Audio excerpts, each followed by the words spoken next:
Horacio en su columna habla de administrar otro tipo de cosas.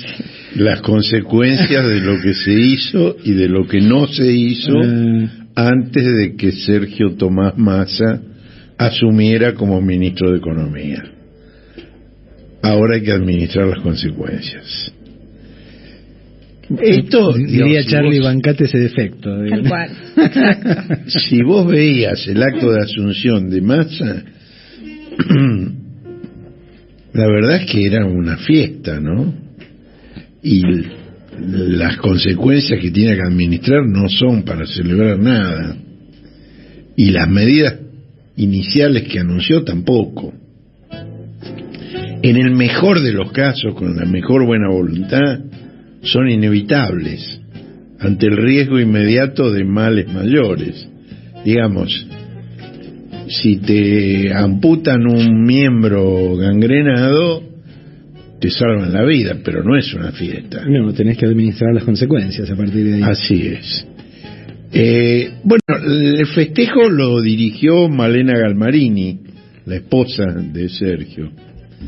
Ahora, pero ella también tuvo que pasar un mal trago con la designación de Ricardo Casal como secretario legal y administrativo del ministerio. Casal es un alcaide mayor penitenciario que fue ministro de Justicia y de Seguridad del gobernador Scioli en la provincia de Buenos Aires. Fue la primera vez que, digamos, una fuerza de seguridad condujo un ministerio. En general es al revés, digamos, hay un político, un civil que dirige una fuerza de seguridad. Bueno, aquí un alcaide penitenciario condujo un ministerio.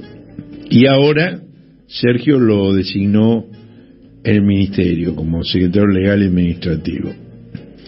Y Malena le atribuye responsabilidad en la irrupción de un prefecto en la casa de Tigre, un episodio que fue muy conocido en su momento.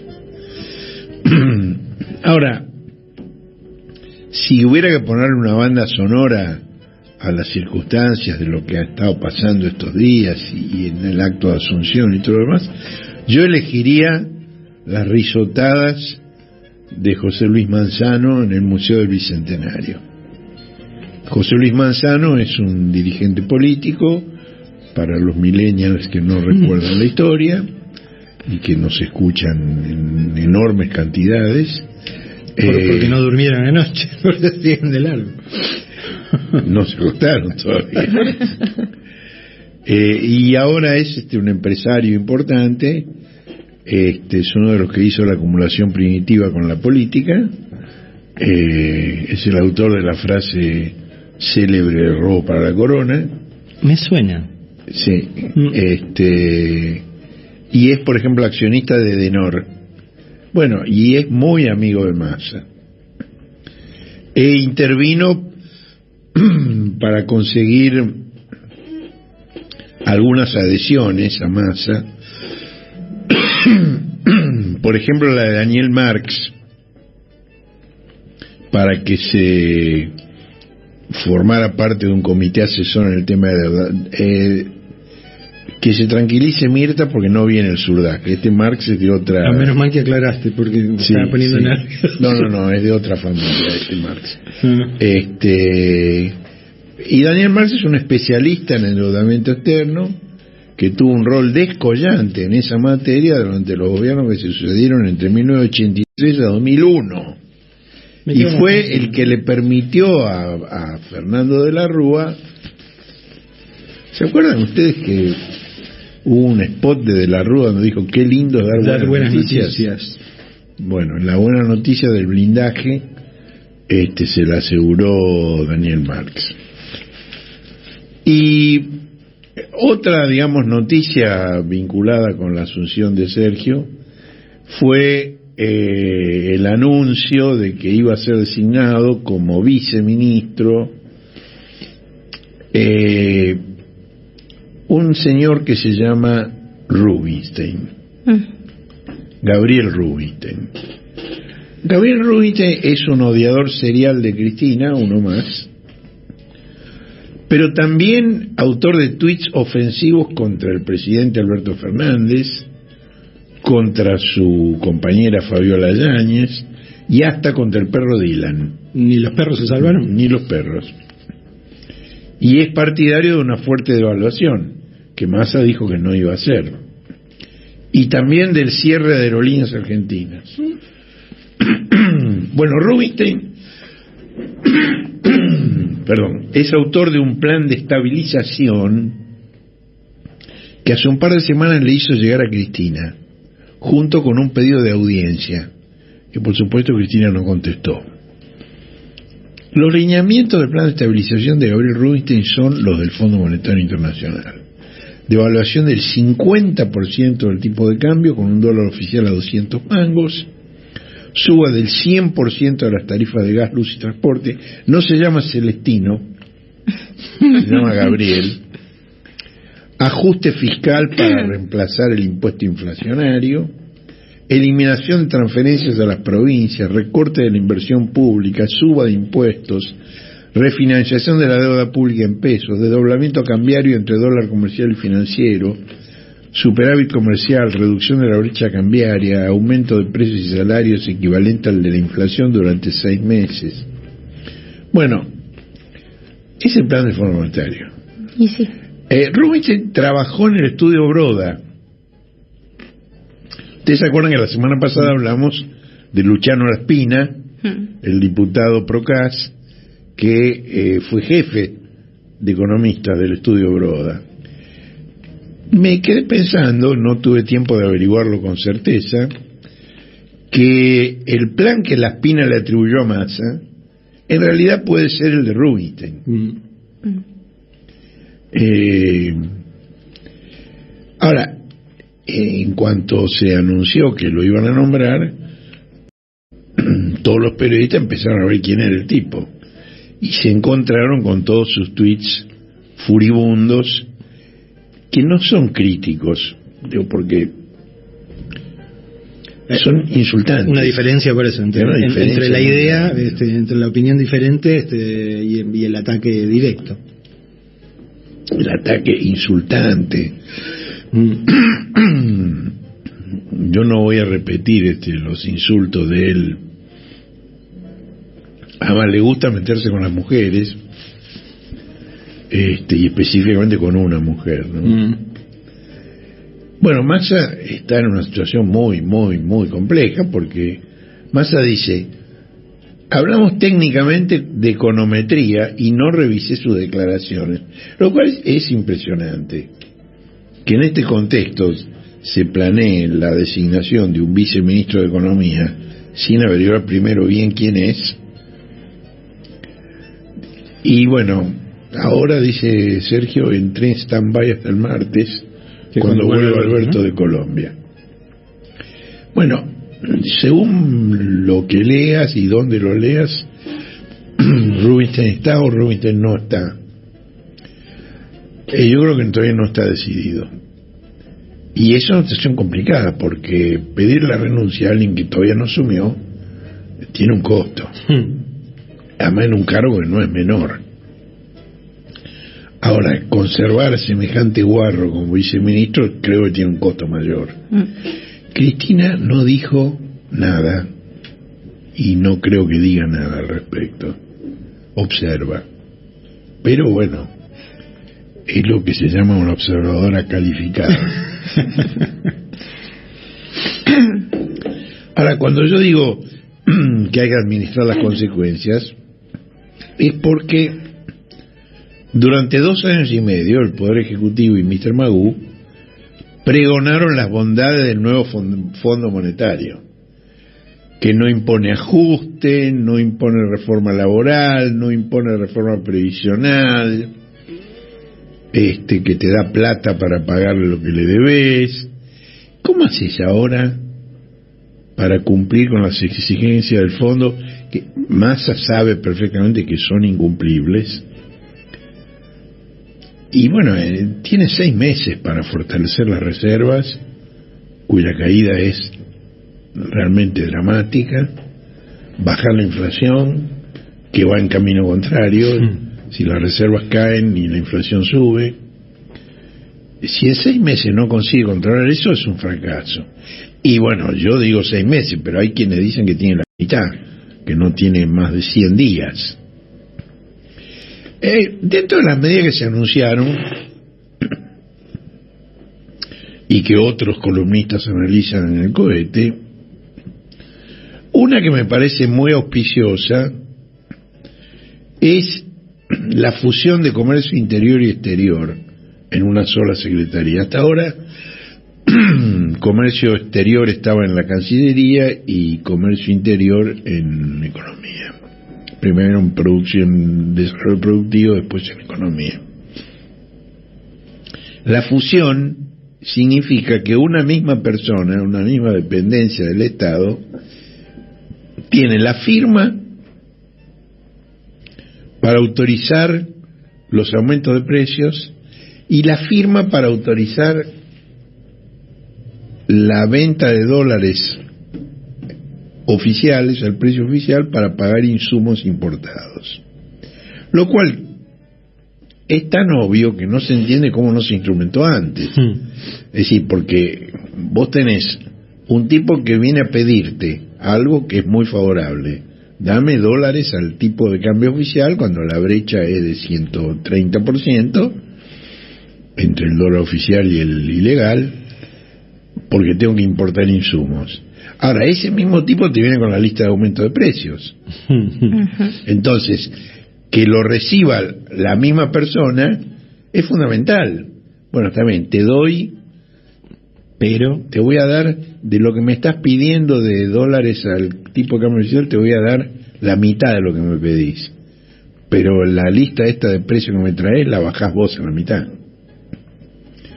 Bueno, el margen de maniobra de Massa, evidentemente, no es el mismo que tuvo el gobierno después de las primarias del 2019.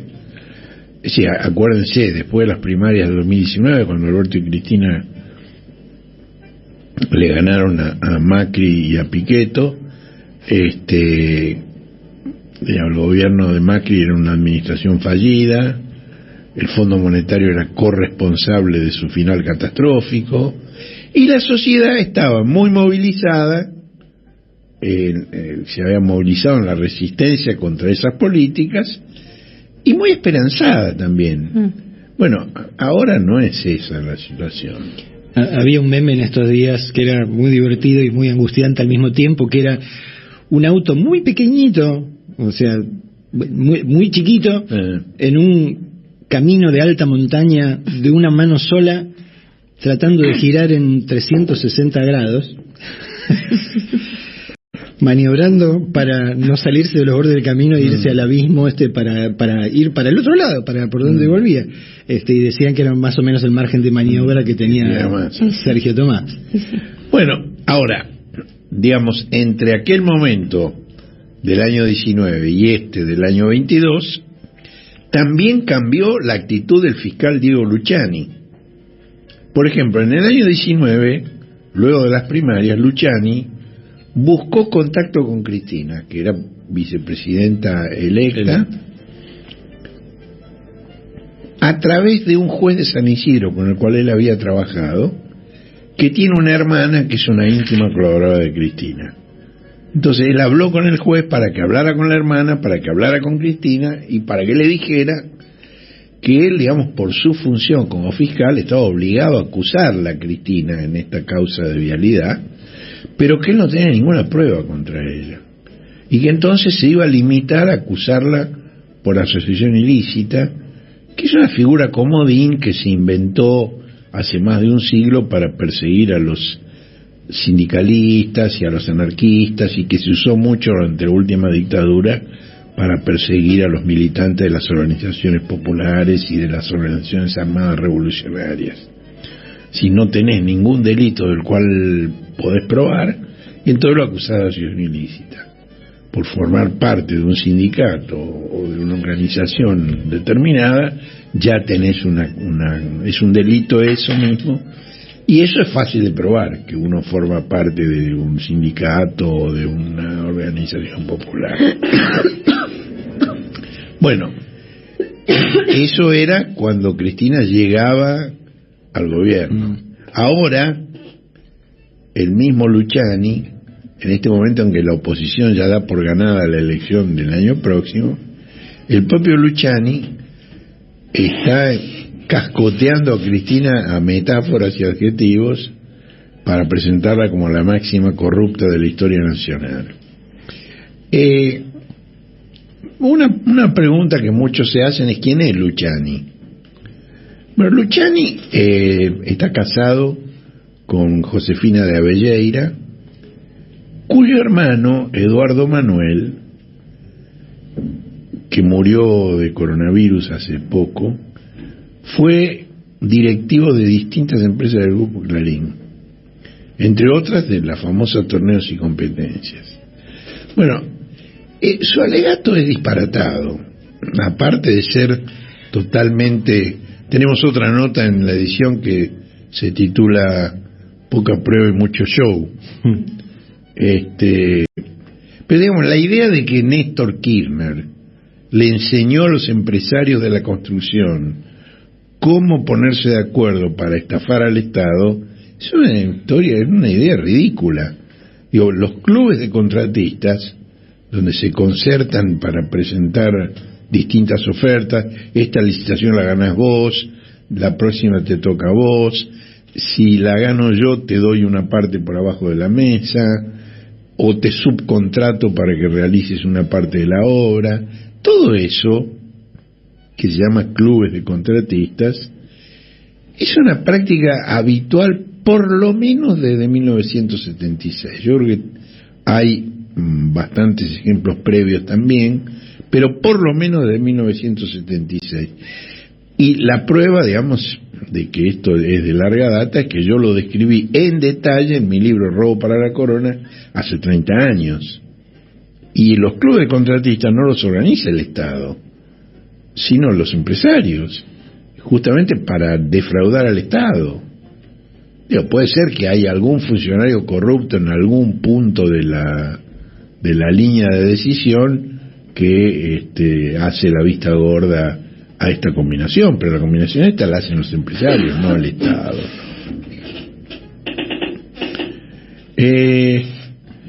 Bueno, la semana pasada hablamos del documento de Cifra y de Flaxo sobre la Alianza Nacional que gobierna, formada por dos fuerzas nacionales y una fuerza nacional y popular, siempre según la terminología de Antonio Gramsci. Porque uno dice nacional y popular o nacional, bueno, esto, digamos, es una terminología que usó Gramsci en sus cuadernos de la cárcel,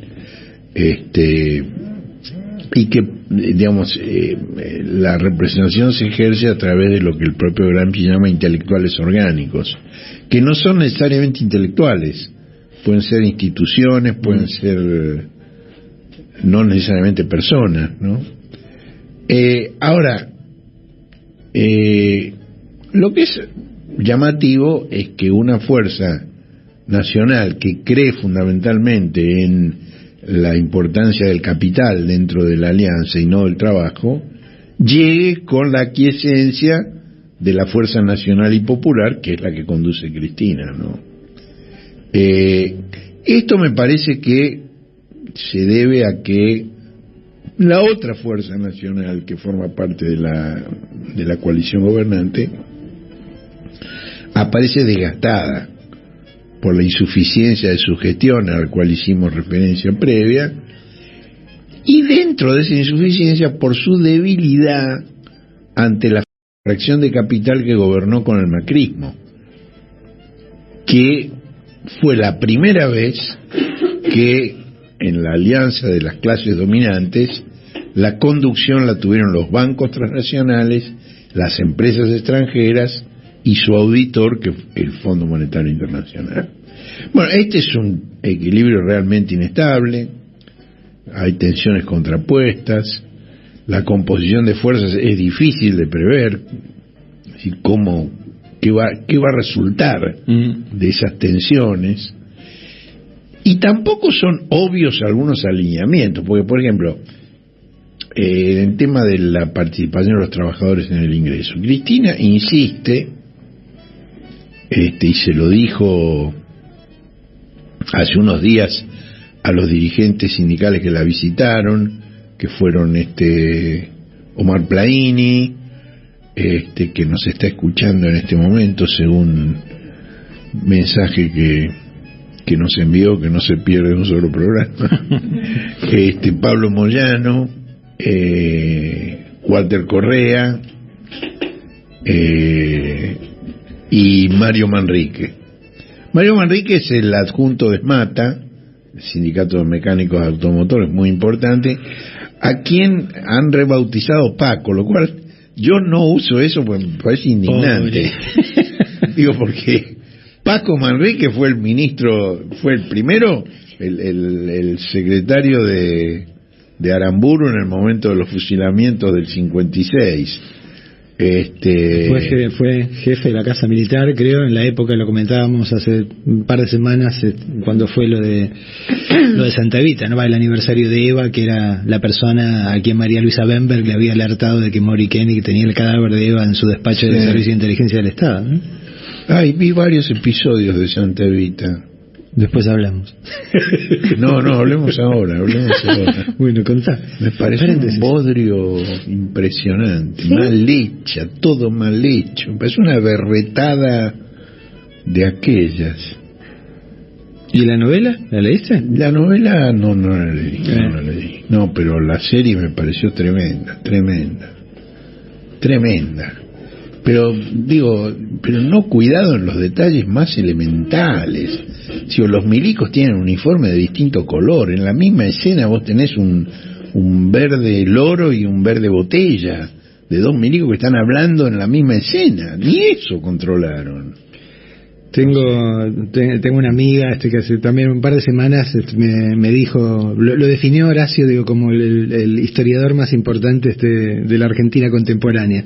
Acá te hace una prueba, Miriam, que no se le escapa ni la diferencia entre los verdes de determinados. No, y por ejemplo los camiones donde trasladan la momia tienen un parche de otro color verde en la puerta.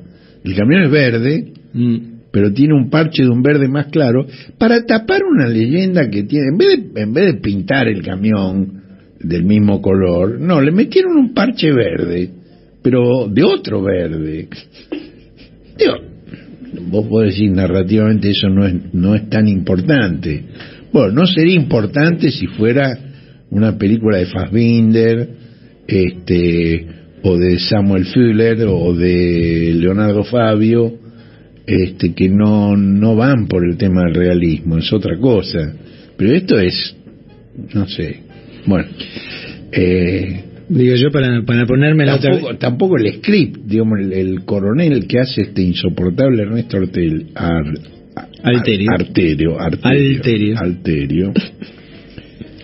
entra a una habitación con el mechón del pelo cubriéndole la cara en el plano en que entra, y cuando ya está dentro está impecablemente peinado, ni script. Pero bueno, ya tenés ahí, digamos, la diferencia entre Ernesto Alterio física y lo que era Mori Koenig, que se parecía más a Al Capone, o a Ernest Borgnine, pero nadie lo conocía a Mori Koenig, entonces digamos el parecido físico no es imprescindible. Sí es imprescindible en el caso de Evita, porque todo el mundo conoce a Evita. Pero Mori Koenig es una entelequia para el público, nadie conoce la cara de Mori Koenig, ¿no? Bueno, desde el otro lado, simplemente para sumar un peso a la balanza, creo que está cumpliendo una función que no es desdeñable, ¿no? Porque al tratarse de una producción internacional y todo esto, la está viendo una cantidad de gente que nunca se enteró o no quiso enterarse o prefirió no saber. Si estuviera bien hecha sería mejor. No, por supuesto, pero por lo menos cumple, con este hecho de que yo mencionaba al pasar también, cuando hablamos del tema de que hay cosas que necesitas verla, porque si no hay enormes sectores de la sociedad que no terminan de encajarla con el cuerpo, ¿no? Es cierto. Bueno, volvamos Bueno, al equilibrio inestable. Volvamos al equilibrio inestable. Decía que Cristina plantea, digamos, el aumento inmediato de suma fija para todos los trabajadores de empresas privadas, y a CGT no lo acepta. Perdón, nos perdimos la invitación de Perón en este break. Yo no quería decir nada, pero era el momento. Estuve lento. No, pero yo una vez hice eso, pero no pretenderán ustedes que me convierta en un imitador de Perón. No, pero ahora como quedó picando ahí, digo, pero me di cuenta tarde. No. Ay, bueno, por favor, la caracterización del pobre Grandinetti. Lo que le hicieron en la cabeza. No, es tremendo. Es tremendo. Yo no lo puedo superar, nunca lo pude superar. Es el casco ese que le pusieron en la cabeza al pobre Grandinetti.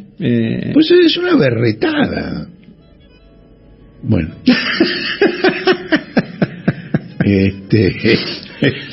Bueno, la CGT no acepta el aumento de suma fija. El argumento es que achata la pirámide. Claro, porque si es de suma fija, para el que gana poco es un porcentaje alto y para el que gana mucho un porcentaje bajo. Pero en realidad, digamos, el planteo es que, digamos, ellos reivindican el rol de que el aumento lo consiguen ellos mediante las paritarias.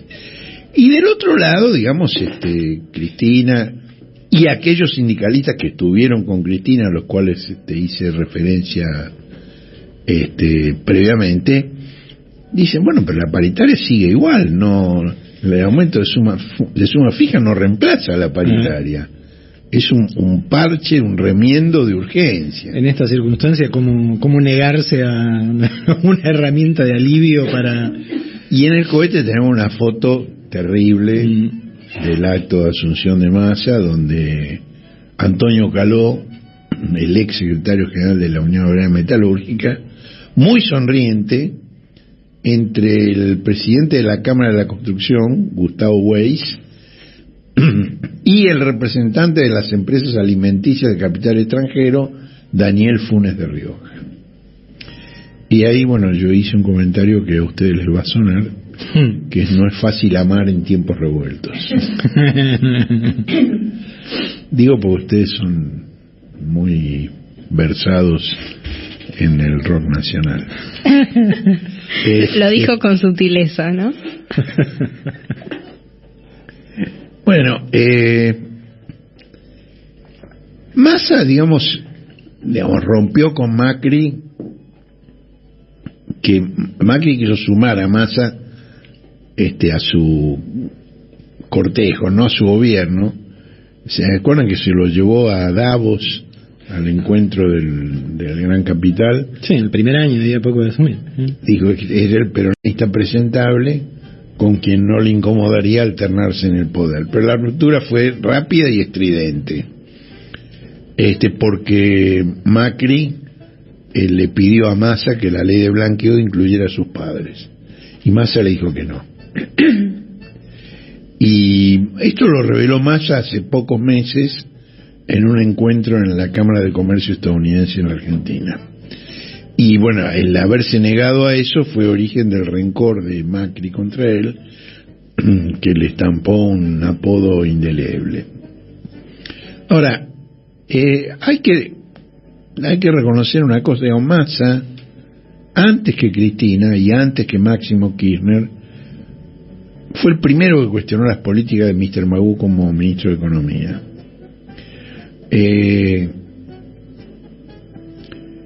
Alguien que estuvo muy cerca de las decisiones en todo ese periodo dice que la situación difícil actual se debe a que Alberto estuvo 10 años alejado del centro de las decisiones desde su ruptura con el kirchnerismo, y además le dejó la conducción económica a alguien que pasó 10 años fuera del país, que es Mr. Magoo. Bueno, el conflicto de Massa con Magoo se produjo cuando Magoo planteó una tasa única del 35% en el impuesto a las ganancias, sin discriminar entre las mayores empresas y los kioscos de barrio. y esto, digamos, hubiera atrapado con el impuesto a 70.000 pymes, que era un disparate político, pero también económico. Es decir, económico porque, digamos, lo que sumaban no era, claro, la recaudación que agregarían las 70.000 pymes no justificaba el quilombo social que eso iba a producir.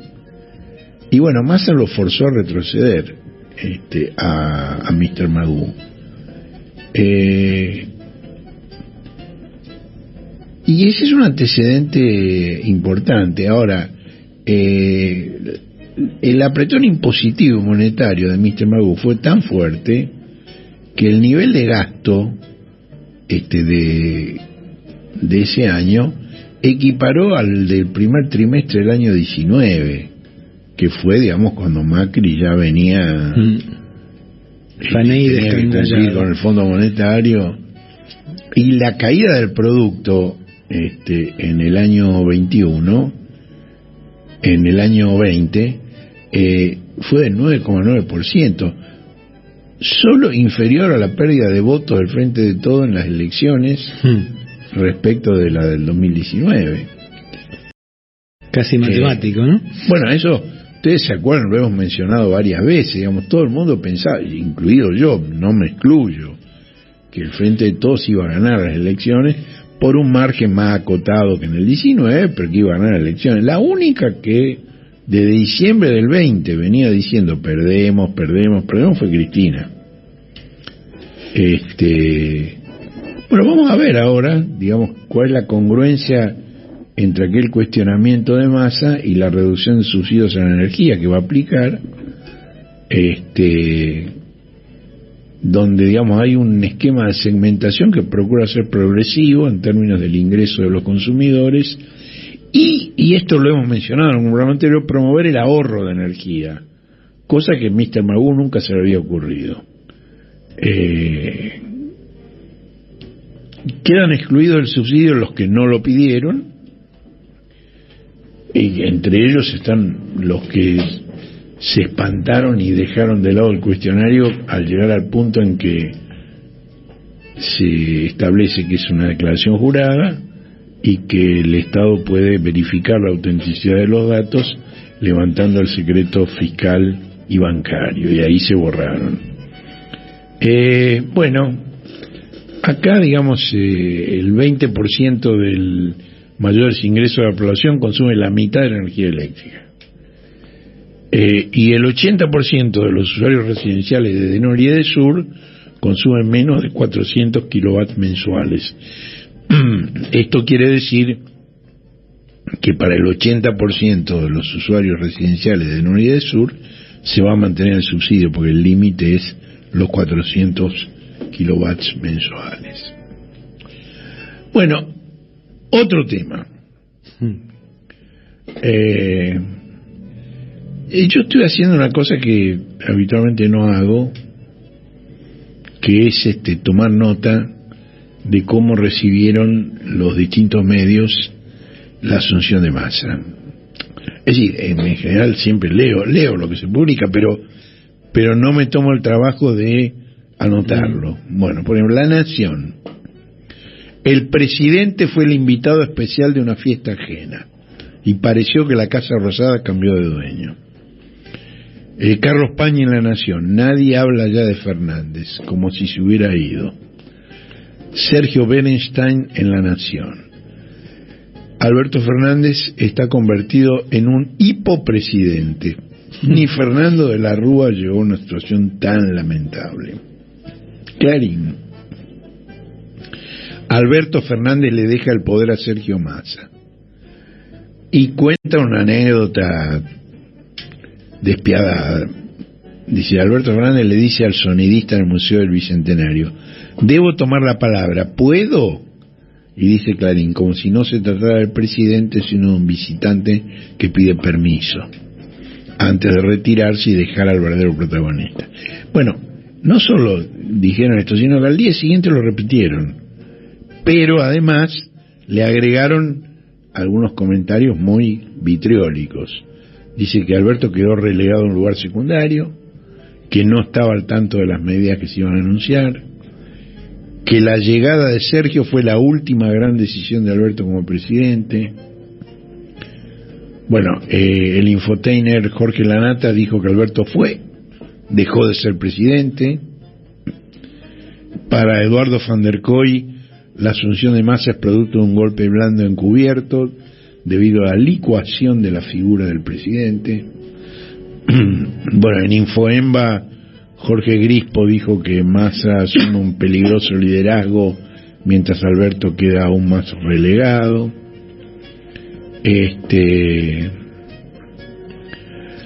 Solo faltó Tontenbaum, que es el único albertista que osa decir su nombre, quien ve en su odiada Cristina la raíz de todas las calamidades. Berco, en sus distintas bocas de expendio, describió una operación de desgaste que dejó a Fernández sin más opciones que resignarse al papel de presidente protocolar casi a la europea. El diario El Cronista tituló "El ascenso de Massa empuja a Alberto Fernández a ser un presidente testimonial". En Perfil, su director Jorge Fontevecchia entiende que Massa terminó quedándose con el poder, que podría llegar a ser superior al del propio Alberto Fernández, reduciendo su papel al de un presidente protocolar. Y el jefe de redacción de Perfil, Javier Calvo, que es un periodista interesante, escribe corto y preciso. Corto, yo lamentablemente no tengo esa virtud. El envidio a quienes la tienen. El presidente se desliza hacia un costado protocolar con una lapicera descargada, aunque la formalidad se mantenga. Y dice una cosa interesante, dice: su comunicación en redes del arribo de Massa como superministro económico, y cita, he convocado, o de la propia Casa Rosada, el presidente Alberto Fernández ha decidido, dice que Calvo, sobreactúa una autoridad de la que adolece. Bueno, la supermarca fue Diego Genú, que dijo que ya ni Dylan le obedece a un presidente imaginario forzado a una entrega anticipada del poder. En página 12, hasta Mario Weinfeld, y ya es decir, ¿no? Consignó que Fernández es el único titular del Ejecutivo según la Constitución escrita, pero en los hechos el reparto es diferente. Y en la prensa internacional, O Globo do Brasil, opinó que Alberto Fernández queda como el número 3 de su propio gobierno. Bueno, podríamos seguir, este es un resumen ceñido, pero podríamos seguir. Ahora, fíjense ustedes, en medio de todo esto, la única desmentida presidencial fue para el cohete. La única, nosotros habíamos escrito la semana pasada, yo había escrito la semana pasada, que el resultado de todo lo que ha estado ocurriendo podría presentarse de dos maneras opuestas, que son las siguientes. Como escribió Berco, Alberto se resignó a un rol protocolar de la europea. De ser así, tendrá más tiempo para dedicarle al arreglo de sus nuevas canciones, que en largas madrugadas está realizando con él Gustavo Santaolalla, alojado en la Quinta de Olivos. O las decisiones al fin son compartidas por la cúpula que gobierna, y en este caso los días que vienen serán mejores. Una cosa está clara: ni Alberto ni Cristina quieren romper la coalición oficial. Bueno, la desmentida presidencial fue categórica. Noticia falsa, dice la desmentida presidencial. Santaolalla nunca se alojó en la residencia de Olivos. Honra al presidente con su amistad, pero está realizando una gira en Europa, muy lejos de nuestro país. Y como si esto fuera poco, agrega: esta información, además de falsa, es un disparate que solo tiende a descalificar y generar malestar en un momento en que el país no lo necesita. Acuérdense de todo lo que hemos leído, que han dicho los otros medios. El único medio desmentido es el cohete. Ahora, esto a mí me obliga a una respuesta pública, que yo preferiría no darla, pero digo, cuando te tratan de falsificar una información con intenciones aviesas, tenés que contestar. Y voy a dar algunos detalles que había omitido en la nota del domingo pasado. En noviembre del año 21, el presidente llegó más de una hora tarde a una cita con Gustavo Idígoras, José Martins y Lorena Basso, representantes del Consejo Agroindustrial, con el que desde hacía meses venía analizando un proyecto de ley para fomentar las exportaciones del sector y el empleo federal, y que fue enviada al Congreso justamente en noviembre del año 21. Como llegó tarde, se disculpó y dijo que la noche anterior se había quedado hasta la madrugada con Santa Olalla tocando unas canciones. Les contó a los empresarios que con Santa Olalla se fueron a dormir pasadas las 4 y que a la mañana, cuando se levantaron para desayunar, siguieron enganchados con las guitarras. Bueno, pero hay más. En la primera semana de junio de este año, el presidente participó en la Cumbre de las Américas en Los Ángeles, que es la ciudad donde vive Santa Olalla. Al regresar a Argentina, volvió a reunirse con el Consejo Agroindustrial. Lo acompañaban el ministro Julián Domínguez y Mr. Magú, que estaba en sus últimos días, y que acababa de obtener un adelanto de $1.000 millones de las cerealeras para cumplir con las metas acordadas con el Fondo Monetario. Y Gustavo Idígoras, el presidente del Consejo Agroindustrial, le preguntó: ¿cómo anda la música, Presi? Muy bien, dijo Alberto. En Los Ángeles tenía una agenda tan cargada de protocolo que me liberé una tarde, me fui a almorzar a un hotel con Santa Olalla y pasamos toda la tarde hablando de música. Bueno, recién después de este último encuentro en Los Ángeles, Santa Olalla comenzó la gira europea a la que alude la presidencia. Esto ocurrió antes de la gira europea de Santa Olalla. Bueno, estos son los hechos. Sergio Massa los conoció por boca de una de las personas protagonistas. Massa está al tanto de esto. Y quiero hacer un descargo personal. Que un músico reconocido como Santa Olalla pase una o varias noches en la residencia presidencial, a mí me parece que no tiene nada de malo. Y la publicación no fue crítica, para nada, una anécdota. Y lo de la jefatura de Estado europeo lo dijo Berco, ¿no? Yo cité y ni siquiera hice mía esa idea, porque por el contrario, como les conté recién, mi conclusión fue que había una alternativa, que es la venida de tiempos mejores por los acuerdos en la cúpula del Frente de Todos. Bueno, en privado Alberto dijo: no soy ni aceptaré ser un presidente protocolar. Yo nunca dije que Alberto lo fuera. Lo dijeron todas esas personas que he mencionado antes. Yo nunca dije eso. Y no solo nunca lo dije, sino que creo que sería un error subestimar la tosudez de Alberto o pensar que Alberto no es un ingrediente indispensable de la coalición. Lo es, y nunca pensé que fuera a ser un presidente protocolar. Sí creo, y eso lo he dicho en diversas instancias, y en esto coincido con Javier Calvo, que con cada sobreactuación Alberto menoscaba la autoridad que pretende afirmar. Ahora, él puede remediarlo, si lo entiende y modifica su actitud, y sin despilfarrar su energía en desmentir una tontería como esta de Santa Olalla, que además es cierta.